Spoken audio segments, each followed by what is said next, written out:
sport. Does my right honourable friend agree that this interpretation is not correct and that it is lawful to exclude all males from female sport to achieve safety and fairness for women and girls?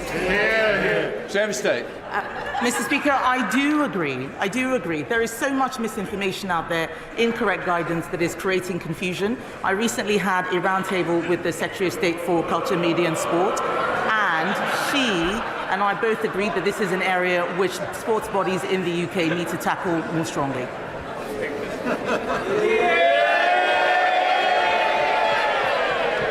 Right, that's...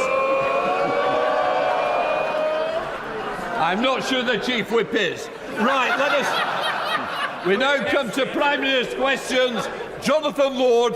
Question number 1, Mr. Speaker. Minister.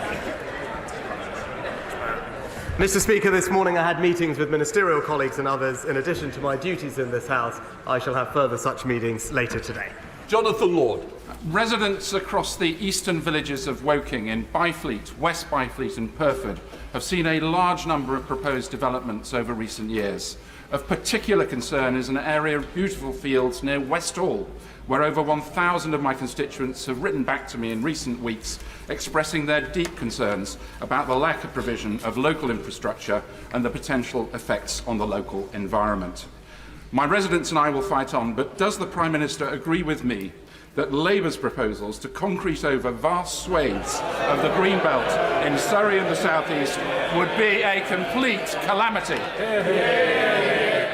Well, Mr. Speaker, my honourable friend is absolutely right. Unlike actually both the Liberal Democrats and the Labour Party, who believe in top-down targets that would decimate the Greenbelt, we believe in local people having a say over their local communities, which is why we are making sure that we make best use of brownfield land and ensuring that we conserve and enhance our precious countryside for generations to come.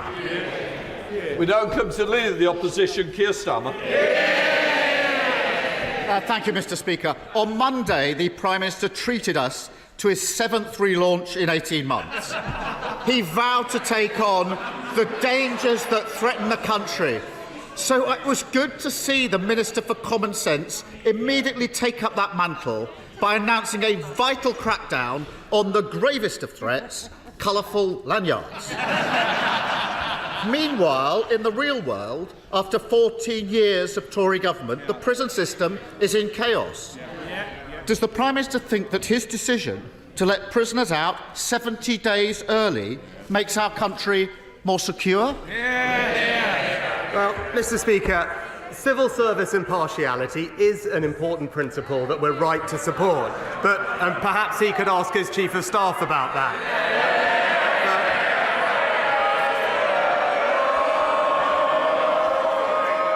But actually on Monday, what I did do is outline the serious security threats that our country faces from an axis of authoritarian states. Russia poisoning people on our streets, China targeting our democracy, Iranian proxies firing on British ships, and yet he won't back our plan to increase defence spending. Now, we all know why, especially with the Deputy Leader and indeed the Shadow Foreign Secretary who voted to scrap our nuclear deterrent. It's clear that you simply can't trust Labour with our country's security. Well, I appreciate he's been busy on the front line of the war against lanyards, but he must have missed this. I was the first to call for 2.5% on defence spending.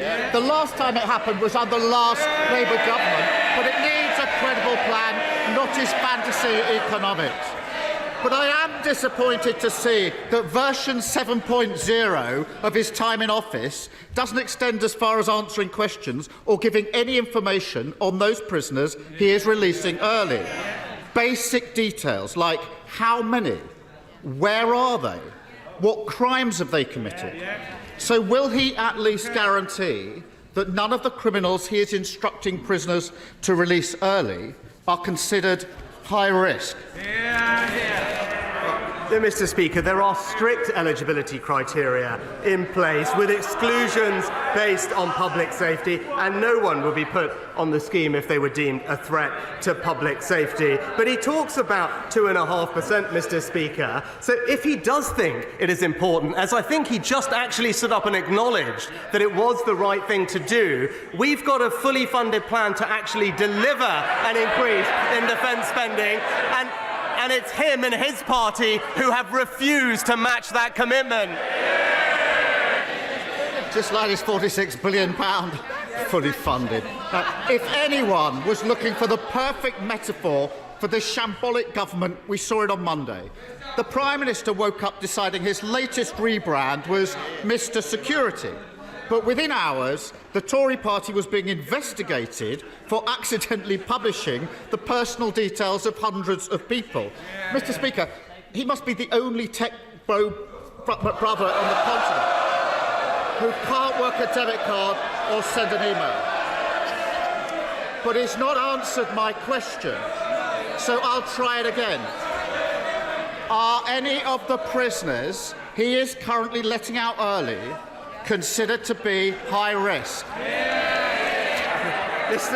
Mr. Speaker, he just showed spectacularly why he's just not fit to lead this country into the future.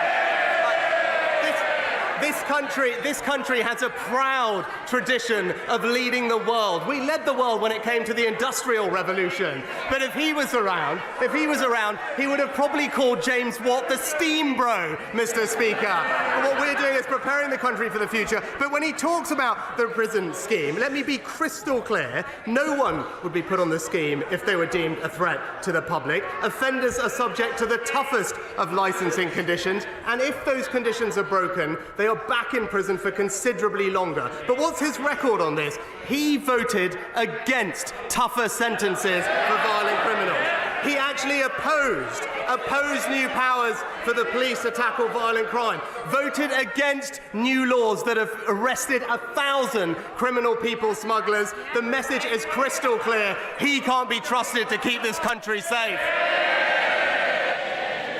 I appreciate that all this rebranding is taking all of his time, but he may want to read the recent inspection report into Lewes Prison. On this topic, I've asked him twice about. It documents, page 5, high-risk prisoners being released at short notice without sufficient planning. Page 46, a high-risk prisoner had his release date brought forward, despite a history of stalking, domestic abuse and a restraining order. Their words, he was a risk to children. Does the early release of stalkers, domestic abusers and those considered a risk to children sound like the work of someone who is making the country more secure? Mr. Speaker, as I've said, no one should be put on this scheme if they are a threat to the public. And let me be crystal clear, it does not apply. And let me be absolutely clear, it does not apply to anyone serving a life sentence, anyone convicted of a serious violent offence, anyone convicted of terrorism, anyone convicted of a sex offence. And crucially, in contrast to the system that Labour had put in place, Mr. Speaker, governors in the prison service have an absolute lock so that no one is put on the scheme who shouldn't be. But thankfully, Mr. Speaker, their scheme let out thousands upon thousands of violent offenders onto our streets, and even 2 terrorists. Thankfully, we've toughened up sentencing against those criminals with new legislation, but he voted against it, Mr. Speaker. Well, I'm glad to hear that those on life sentences are being released early, and he may not think that releasing domestic abusers is a problem, but Labour has repeatedly called for domestic abusers to be exempt from his scheme to release prisoners early.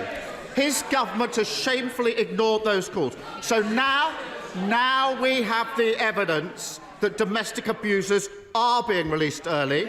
The Lewis report, Prime Minister, will he finally change course and back Labour's calls? Mr. Speaker, as I've been crystal clear, there is an absolute governor lock on people who were put on the scheme. And in contrast to the last Labour scheme, prisoners were let out with no supervision, no electronic tags. In fact, 80,000 offenders were let out. 16,000 were violent, Mr. Speaker, leading to multiple murders committed. We fixed that system. But when it comes to this question, not only are we building the biggest prison programme in history, we're also deploying rapid deployment cells. And, Mr. Speaker, because on this side of the House, we understand the importance of prison. Unlike one of his frontbenchers who said, and I said, who, quote, "Prison doesn't prevent crime." It's always the same with the Labour Party, soft on crime and soft on criminals. He's literally letting criminals out early. Mr. Speaker, the only answer to the question I asked, whether domestic abusers should be exempt from his early release scheme from anyone serious about security, is yes. Perhaps the most ludicrous part of the Prime Minister's speech on Monday was when he said he won't accept the idea that any of the problems people are facing are caused by the 14 years of Conservative government. He won't say how many prisoners they've released early. He won't say if they're burglars, abusers or stalkers. He won't say where they are or what support their victims are getting. Yet he thinks he has the right to tell people they can't blame his government for any of it. Doesn't he think that rather than confiscating lanyards like some jumped-up milk monitor, he should stop issuing get-out-of-jail cards free to prisoners considered a risk to children? Mr. Speaker, another week with no ideas and absolutely no plan for the country. They've had 14 years to think about nothing but the future, but all they can do is talk about the past, Mr. Speaker. But I am surprised, because what he didn't bring up that has happened in the last week since we met is that statistics confirm that we have now had the joint fastest growth rate in the G7 this year, Mr. Speaker. The Bank of England said that the economy had turned a corner. EY said our growth was impressive. The chief economist of the Independent Office for National Statistics said the economy is going gangbusters, Mr. Speaker. Now, the Shadow Chancellor may want to copy and paste their comments into her next speech. Or does she think they're all gaslighting the British public too? Thank you, Mr. Speaker.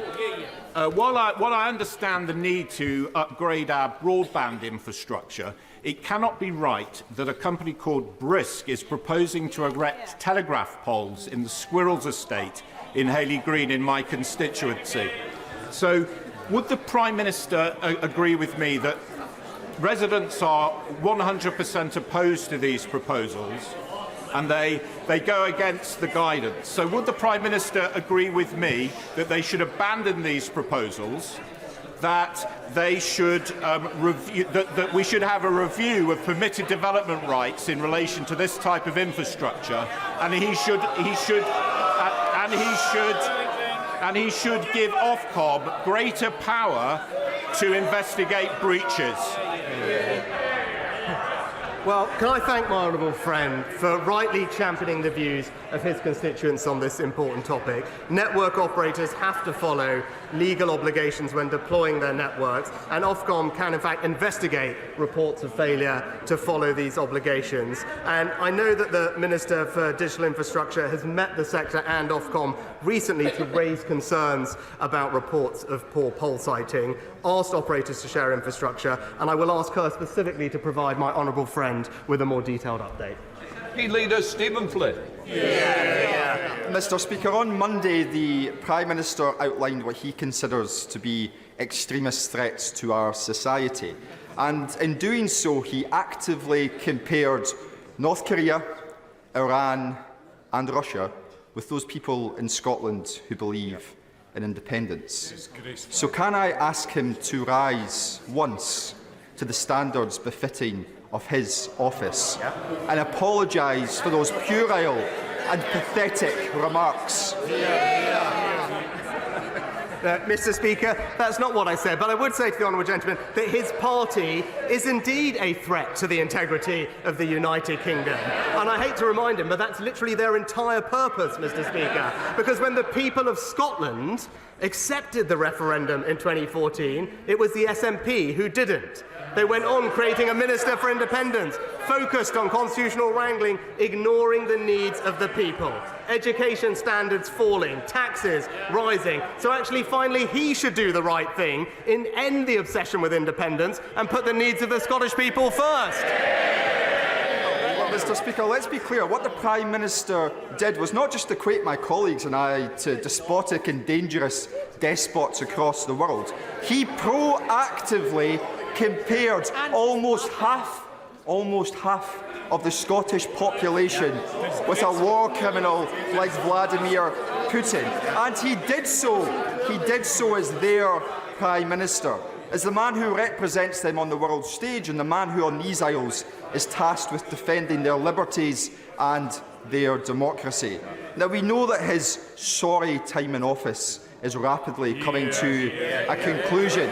Is this really how he wants to be remembered? Mr. Speaker, as ever, distracting from the actual record of what the SNP are doing in Scotland. And this obsession with independence means that Scottish school children are being let down, plummeting down international league tables. The Scottish NHS, the only place in the United Kingdom where funding is actually falling in real terms, and taxes going up for ordinary hard-working families and small businesses. That is what the SNP are doing in Scotland, while this UK government is delivering for them.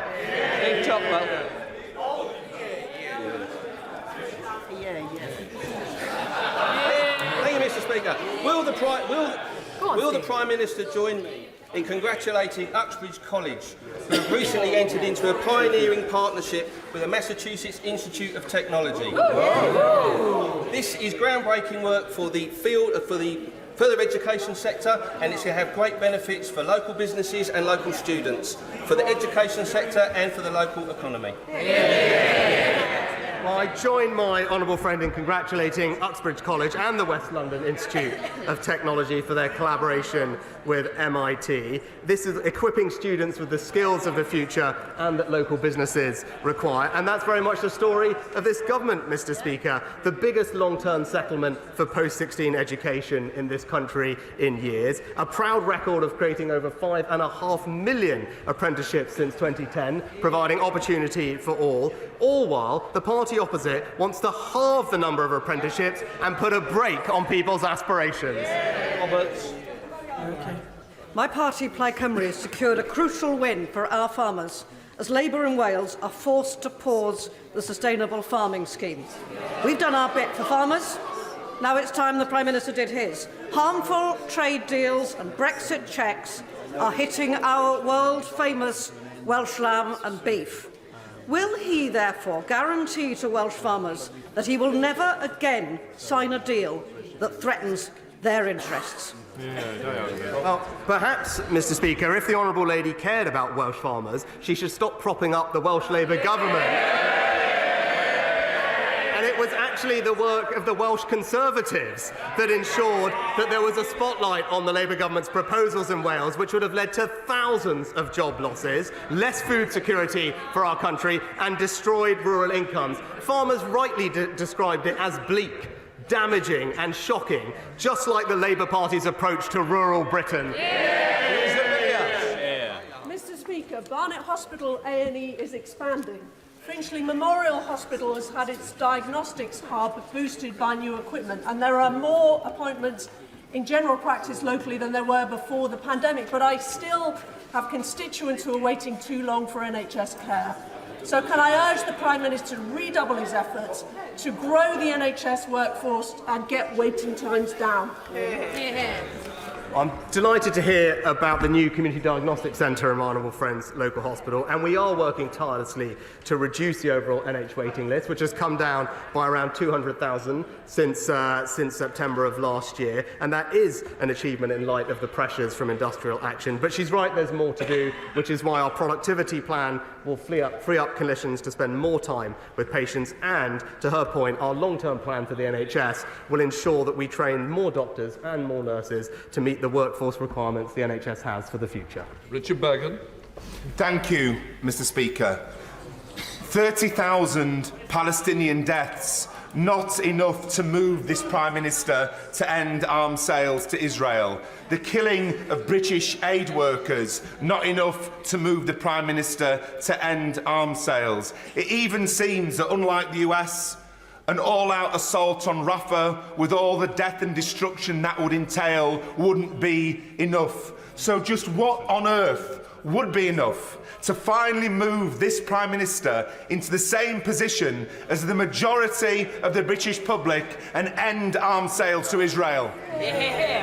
Mr. Speaker, I'd just point out to the honourable gentleman that the UK government does not directly sell arms to Israel, unlike the US, and nor does the UK government offer any military lethal aid packages to Israel, as the US does. So he should not conflate these issues. As part of the government's robust arms control regime, we do regularly review advice to ensure compliance with international law, and ministers act in accordance with that advice. Our position with regard to export licences, as he knows, is unchanged following the most recent assessment, and it is indeed in line with other partners, including the United States. Done. As a member of the Commonwealth War Graves Commission, I was delighted that the Prime Minister found time yesterday to ignite the light of liberation at the start of its journey to Normandy to commemorate sacrifices made for the liberation of Europe. Will my right honourable friend join me this War Graves week in confirming that standing up to tyrants who bring about war in Europe is as much in our national interest today as it was 80 years ago? Well, can I thank my honourable friend for his work as a commissioner on the Commonwealth War Graves Commission. And he raises an important point about authoritarian states with different values to ours becoming increasingly assertive. So it is right that we build our security in uncertain times, defending and protecting our country, our values and our interests. That's why we've made the generational decision to increase our defence spending. And it's crystal clear that it's only the Conservative Party that can be trusted with our nation's security. Thank you, Mr. Speaker. On the 2nd of June, the Leavenmouth Railway reopens after years of community campaigning. But just at that point, TSB have announced that they are closing their Leven Bank branch. Loss of banks hollow out communities, and they're an impediment to small businesses as well. Now, Cash Access UK have said that they're going to roll out 100 by the end of the year banking hubs, and FCA are consulting. But can the Prime Minister accept that the government has been too slow on this, and what else is he going to do to prevent these banking deserts from emerging? Well, Mr. Speaker, as I've said repeatedly from this dispatch box, it's imperative that banks and building societies recognise the needs of all customers, including those who still need to use in-person cash services, and that's why we legislated to protect access to cash as part of the Financial Services and Markets Act, and as a result, customers can access cash and banking services through a wide range of channels, including post offices, ATMs, telephone and other services, but including community initiatives like banking hubs. Alberto Costa. Double child rapist and murderer Colin Pitchfork is yet again having another parole hearing in the next few weeks. As well as the brutal murders, this man exposed himself to over 1,000 girls and women. Now, as MP for South Leicestershire, I distributed a constituency-wide survey asking my constituents about parole board reform. Because the problem, Mr. Speaker, is that the reconsideration mechanism rules allow Mr. Pitchfork to keep asking for a reconsideration of a reconsidered decision, limitless times and cost-free to him. So, can I ask the Prime Minister if he will arrange a meeting between myself and the Justice Secretary to discuss necessary changes to the reconsideration mechanism rules, and will he arrange for me to be able to deliver the findings of the survey where thousands of constituents have responded to his number 10 policy team? Can I commend my honourable friend, the member for South Leicestershire, for his tireless campaigning about this case. And I know that the whole House will join me in recognising the horror of the crimes committed by Colin Pitchfork and sending our condolences to the victims' families. Now, we are reforming the parole system to add a ministerial check on the release of the most dangerous criminals and changing the law so that society's most depraved killers' life means life. But I will, of course, arrange for the findings of my honourable friend's survey to be properly considered and will ensure that he meets with the Justice Secretary to discuss his proposals further. Rosanna Allen-Carr. Thank you very much, Mr. Speaker. In Gaza, Israel has attacked hospitals, it's attacked refugee camps, and it has killed aid workers. Israel has blocked vital aid, turned off water supplies, and denied access to food. Israel has killed thousands upon thousands of innocent civilians as the world watches, trampling all over international humanitarian law.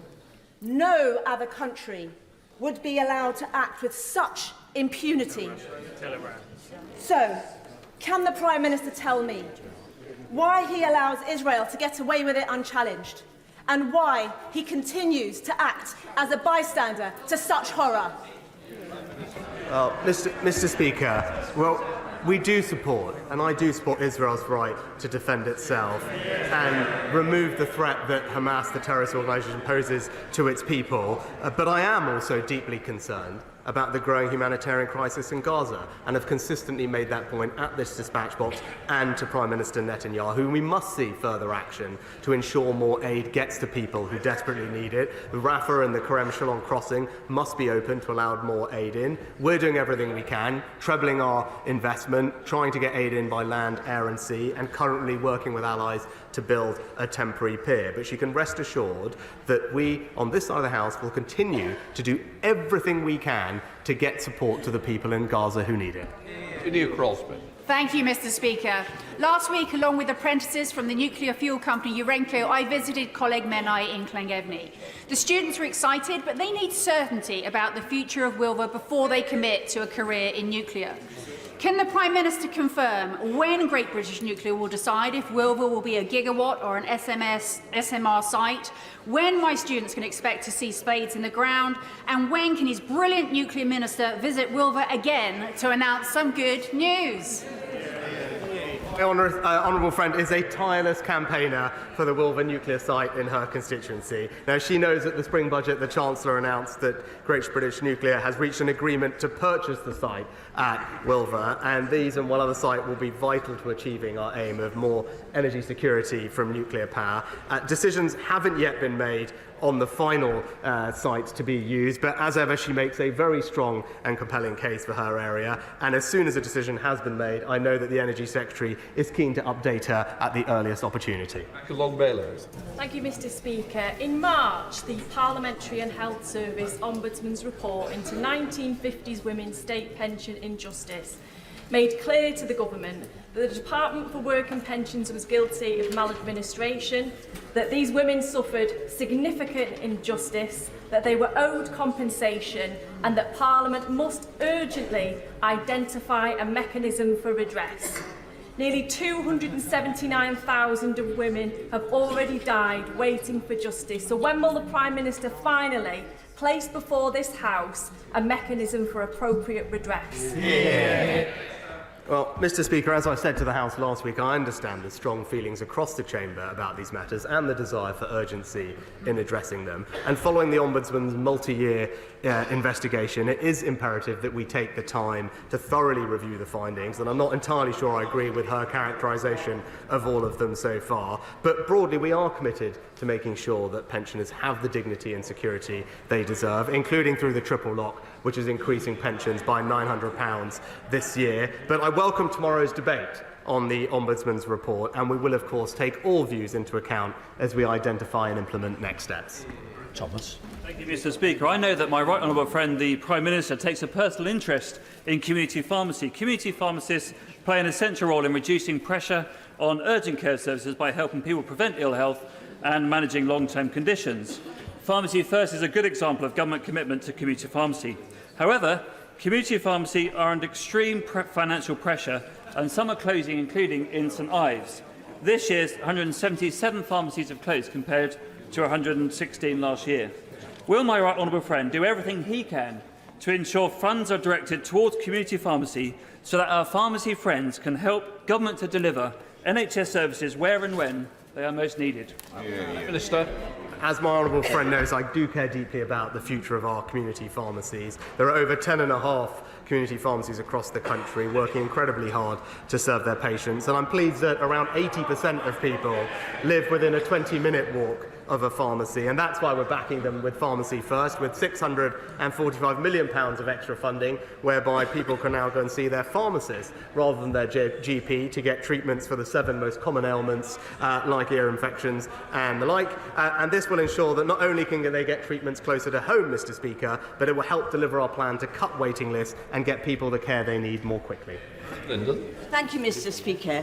3 North Tyneside schools have been identified with a structural problem, not RAC, with hundreds of pupils now taught off-site. Costs of putting these schools right significantly outweigh the £3.5 million SCA fund for all of North Tyneside. Will the Prime Minister ensure the Department of Education applies the policy that, if it's alerted to significant issues with a building that cannot be managed with local resources, it will provide additional support on a case-by-case basis? Well, Mr. Speaker, I thank the Honourable Lady for raising the case. As she knows, the Department for Education has provided extensive support and funding to all those schools that had RAC, which in the end was less than 1%, I think, of all schools that could have been affected. And more generally, given the very significant amounts we're investing in school rebuilding and maintenance, I'm sure that the Education Secretary would have heard her concerns and will write to her in due course. Thank you, Mr. Speaker. The clear message from yesterday's Farm to Fork Summit is that food security matters. So as we await today's written statement on ground-mounted solar, can my right honourable friend assure me that the thousands of acres of agricultural land proposed for solar installation in my constituency, from a 2,100-acre installation in the Claydons called Rosefield to smaller but equally destructive ones such as near the village of Kimblewick, now have less chance of getting approved? Honourable friend is absolutely right to raise this, and particularly at a time of increasing geopolitical risk, we must protect this nation's food security and therefore our most valuable agricultural land. Now, we can achieve our solar deployment targets and do that on brownfield sites, rooftops and away from our best farmland. I know he'll look forward to the Energy Secretary's statement later today, which will ensure that we do avoid using our best agricultural land, because like him, I agree that we should be backing British farmers to produce more food. That's good for our country, good for our economy and good for our food security. Ellen Morgan. Thank you very much, Mr. Speaker. I've seen for myself the mouldy and damp accommodation that our military families are sometimes forced to live in. So I was disappointed this week to find out that the officer in charge of accommodation wrote to families this month to say that requests for non-urgent repairs are not currently affordable. The Prime Minister has spent this week claiming that defence is a priority. So when is he going to prioritise a safe, warm and decent home for the servicemen and women who put their lives on the line for us? Well, Mr. Speaker, we're committed to ensuring that our armed forces personnel and their families have safe and well-maintained accommodation. At this point, 96% of service family accommodation meets or exceeds the government's decent home standards, and last year we put aside an extra £400 million investment to improve things. And when issues are reported, the Ministry of Defence has set up a dedicated hotline to ensure that those complaints are investigated by a professional surveyor, and I know that there have been several improvements made specifically to the accommodation in her area. But again, we are able to continue backing our armed forces personnel and for the job that they do for us, because we are the only party in this place committed to increasing our defence spending. Mr. Speaker, this week the all-party parliamentary group on birth trauma published our first report called Listen to Mums, Ending the Postcode Lottery on Perinatal Health. This was the first national inquiry by cross-party politicians on this issue, and we received more than 1,300 testimonials from the public. So can I thank the Health Secretary first for attending our report launch on Monday, and I'm delighted she's agreed to our headline recommendation for a national comprehensive maternity strategy to be published by NHS England. So can I ask the Prime Minister to fully back our report and implement all of our recommendations to ensure that all mothers in this country get the aftercare that they deserve? Well, can I thank the Honourable Member for Stafford for her incredible campaigning on this issue. When we met and discussed, she presented me personally with a copy of this important report, and I'm hugely grateful to her and the APPG on birth trauma for carefully considering the report, and indeed all those brave women who have come forward to share their stories. I'm delighted that the Secretary of State and the NHS CEO both support the overarching recommendation for a comprehensive national strategy to improve maternity services. We will update the House on next steps in due course, but we are fully committed to improving the quality and consistency of care for women throughout pregnancy, birth and the critical months that follow. Final question, in other words. Mr. Speaker, when adult rape cases are taking 2 years on average to complete, it's no wonder that 62% of all rape survivors now drop out of the process. When just 2.5% of rapes recorded last year have resulted in a charge, and fewer still will end in conviction, it's no wonder that the Victims Commissioner, Rape Crisis and others have argued that rape has been effectively decriminalised in this country. Is the Prime Minister not ashamed that because of his government's failings, victims and survivors are being put through a living hell in our criminal justice system?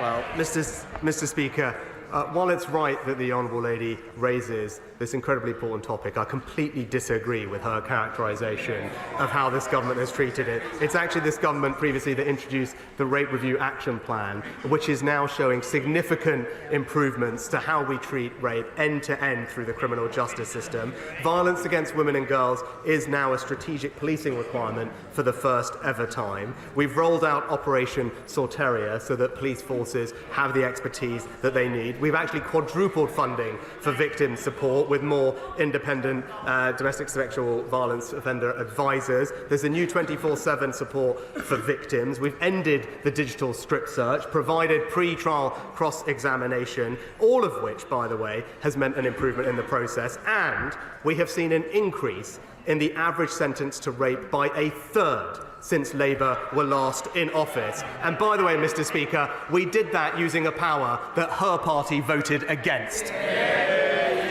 That completes Prime Minister's questions.